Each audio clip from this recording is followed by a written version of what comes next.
साबिक DGI general Faiz Hamid पर कई सालों से सियासत में मुदाखलत, अदलिया पर दबाव, मीडिया मैनेजमेंट और माली बददुआनी के इल्जाम लगते रहे, मगर एक हफ्ता पहले उन्हें फौजी हिरासत में लिए जाने के बाद जनरल फैज पर 9 मई की मुबैना साजिश में मुलविस होने और इमरान खान की सहूलतकारी और राब्तों के इल्जाम समेत अब कत्ल की कार्रवाइयों तक के इल्जाम सामने आ रहे हैं। और अहम बात यह कि जनरल फैज के खिलाफ एक्शन और इमरान खान की सहूलतकारी के इल्जाम पर पुलिस अफसरान के खिलाफ जारी क्रैकडाउन के बाद वफाकी हुकूमत ने इस कार्रवाई का दायरा वसी करने का मुतालबा शुरू कर दिया है। वफाकी वजीर इत्तलात अता तार ने कल इस हवाले से साबिक चीफ जस्टिस साकिब निसार के खिलाफ कार्रवाई का इशारा दिया था, जबकि आज नून लीग के सेनेटर तलाल चौधरी ने चीफ जस्टिस पाकिस्तान जस्टिस काजी फाइज ईसा से साबिक चीफ जस्टिस साकिब निसार को कटहरे में खड़ा करने का बाकायदा मुतालबा कर दिया है। अगर एक अहम और ताकतवर इदारे ने बेरहम एहतसाब अपने घर से शुरू किया है तो बाकी इदारों को भी करना होगा। ये किसको मालूम नहीं कि साकिब निसार दिन में कई दफा इससे राब्ते में रहता था और अब झूठ बोलता है। जब बात करता था तो कहता था फैज जी, और अब कहता है मैंने तो कभी मिला ही नहीं, मेरे से तो कभी बात ही नहीं हुई। ये एहतसाब जस्टिस फाइज ईसा को भी अपने रिटायर और उन जजों के खिलाफ भी करना होगा जो इस्तीफा देकर भाग गए। यानी इमरान खान और जनरल फैज की गिरफ्तारी के बाद नून लीग अदलिया से अंदरूनी एहतसाब का मुतालबा करके साकिब निसार के खिलाफ कार्रवाई चाहती है। हुकूमत का इल्जाम है कि साकिब निसार भी जनरल फैज से राब्तों में थे। इसके अलावा वफाकी हुकूमत ने तर्जुमान पाकिस्तान तहरीक इंसाफ रऊफ हसन के भारतीय सहाफी खरन थापड़ और अमरीकी सहाफी ब्रायन ग्रिम से राब्तों के इल्जाम में पाकिस्तान तहरीक इंसाफ पर फिर मुल्क दुश्मनी और गैर मुल्की एजेंडे पर चलने के इल्जाम लगा दिए हैं। इस हवाले से वफाकी वजीर इत्तलात अता तार ने आज अपने बयान में कहा है कि रऊफ हसन की भारतीय सहाफी के साथ पैगामात से पाकिस्तान तहरीक इंसाफ का मुल्क दुश्मनी का एजेंडा बेनकाब हो गया है। पाकिस्तान तहरीक इंसाफ मुल्क की सालमियत को नुकसान पहुंचाने के लिए गैर मुल्की आकाओं का सहारा ले रही है। अब अहम बात यह है कि यह वही स्क्रिप्ट है जो माजी में कई सियासी जमातों और हुकूमतों के खिलाफ इस्तेमाल होता रहे और नून लीग खुद इसकी विक्टिम रही है, मगर अब नून लीग खुद ये स्क्रिप्ट दोहरा रही है। इसलिए अब देखना होगा कि हुकूमत इन इल्जामात से क्या हासिल करना चाहती है और क्या हासिल कर सकेगी। बहरहाल हुकूमत की जानिब से जनरल फैज के 9 मई के वाकयात में मुलविस होने और इमरान खान की सहूलतकारी के इल्जाम के बाद जनरल फैज पर कुछ मजीद संगीन इल्जाम भी सामने आए हैं। साबिक चेयरमैन पैमरा अफसार आलम ने कल MQM के मरहूम रहनुमा अली रजा आब्दी के कत्ल के पीछे भी जनरल फैज के हाथों का इशारा दिया है। आब्दी कराची से MQM के सियासी रहनुमा वो कत्ल हो गए थे। उनके कत्ल का खुरा जिस रिटायर्ड ऑफिसर तक जाता है वो जनरल फैज का खास आदमी है। और कितने इस तरह के कत्ल करने के लोगों को ऑर्डर किए गए, कुछ पूरे हुए कुछ पूरे नहीं हुए, इसकी तफसीलात आ जाएंगी कि वो जनरल फैज को इमरान खान की तरफ से आए थे या उनके अपने बॉस की तरफ से आए थे या वो उनका खुद अपना ये फैसला था। साबिक चेयरमैन पैमरा अफसार आलम का जनरल फैज के हवाले से ये बड़ा इल्जाम है और वो ये दावा कर रहे हैं कि इसकी तफसीलात जल्द सामने लेकर आएंगे। जबकि अहम बात यह कि इससे पहले फैसल वावडा इमरान खान पर कातलाना हमले और अरशद शरीफ के कत्ल का इल्जाम भी जनरल फैज पर लगा चुके हैं। ISPR का जो सेकंड फेज है उसके अंदर आप बड़े क्लियर हो जाएं कि 9 मई के अंदर कनेक्टिविटी बानी तहरीक इंसाफ खास यानी कि फैज हमीद साहब और दीगर इसमें black and white clear evidence के साथ मौजूद हैं। मैंने कहा था कि अरशद शरीफ का भी अब केस खुलेगा और शरीफ का हमारे दोस्त का वो बर्बरियत से जो मारा गया है उसको मरवाया गया है वो भी अब खुलेगा। पौनों का एहतसाब होगा जो मुल्क के बाप बने हुए जो पुष्पनाई कर रहे थे इस सारे ड्रामे की अपने जराइम बचाने के लिए। और इमरान खान साहब पे फायरिंग हुई उनके चहीते लोगों ने। फैज हमीद साहब को क्या फायदा होता? अल्लाह ना करे अगर उस दिन कुछ हो जाता खान साहब को तो फैज हमीद साहब को क्या फायदा होता? उस दिन अगर होया था तो मार्शल लॉ आ जाता और वो अपनी जगह पे आए थे। वो डेस्परेट तो मार्शल लॉ आने से भी फैज हमीद साहब को क्या फायदा होता?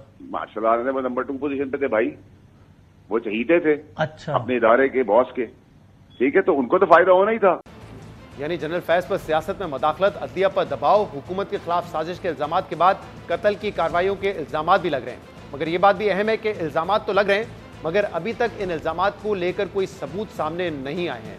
इस समेत दीगर मामलों पर हम बात करेंगे और उसके लिए हमें ज्वाइन किया है सेनेटर तलाल चौधरी, PMLN के सीनियर रहनुमा। तलाल साहब बहुत बहुत शुक्रिया वक्त देने के लिए। आज आपका बयान जो है वो टीवी चैनल्स में नशर हुआ और उसका जो लुबे लुबाब है, जिसका वन लाइनर है वो ये है कि जो फैज हमीद की गिरफ्तारी है वो वो दायराकार वहां तक महदूद नहीं होना चाहिए, दूसरे इदारों तक भी जाना चाहिए, जिसमें जुडिशरी के हवाले से भी आपने बात की।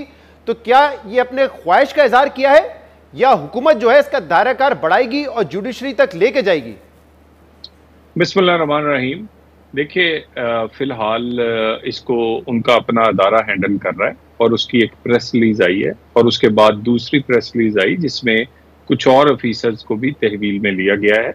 बाकी रही जनरल फैज की और उनके नेटवर्क की बात, तो इस्लामाबाद में हर एक को पता है। आपको नहीं पता? क्या आपको नहीं पता कि साकिब निसार से कितनी कुर्बत थी? और साकिब निसार के आप जब बात करते तो ये नहीं कहते थे मोहब्बत से फैज जी, और ये रोज इस जी से जी को जी इस तरह था कि भी रोज बात होती थी, हर फैसलों पे मिलजुल के किए जाते थे। और उन फैसलों का असर पाकिस्तान के पर क्या हुआ? पाकिस्तान इस डीप क्राइसिस में 2017 के बाद किस तरह पहुंचा? और उसमें जनरल फैज और अकेले तो नहीं थे, बाकी इदारों के लोग भी थे, सियासतदान भी थे, और ये सारे हर एक को एहतसाब करना चाहिए। और क्या पाकिस्तान का ताकतवर तरीन अदारा ना सिर्फ एहतसाब करे बल्कि उन्होंने बरमला पाकिस्तान के लोगों के सामने सब कुछ रखा है, छुपा कर नहीं किया। और ये 75 साल में पहली दफा हो रहा है।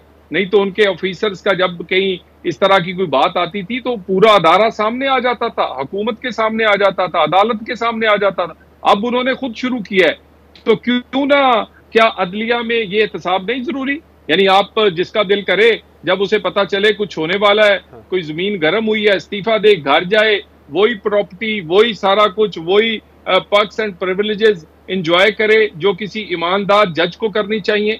और पाकिस्तान में को डीप क्राइसिस तक पहुंचाने वाले वो तमाम फैसले करने वाले जिनकी क्लाइमेंस सबको पता है कि जनरल फैज के साथ थी, उनको क्यों ना उनके अदारे उनका एहतसाब करें।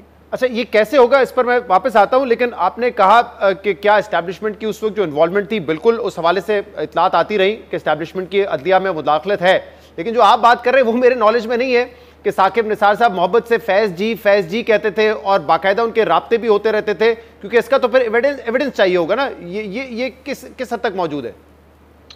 देखिए, ये भी लोग कहा करते थे कि किसी इन पर कभी गिरफ्त नहीं होगी।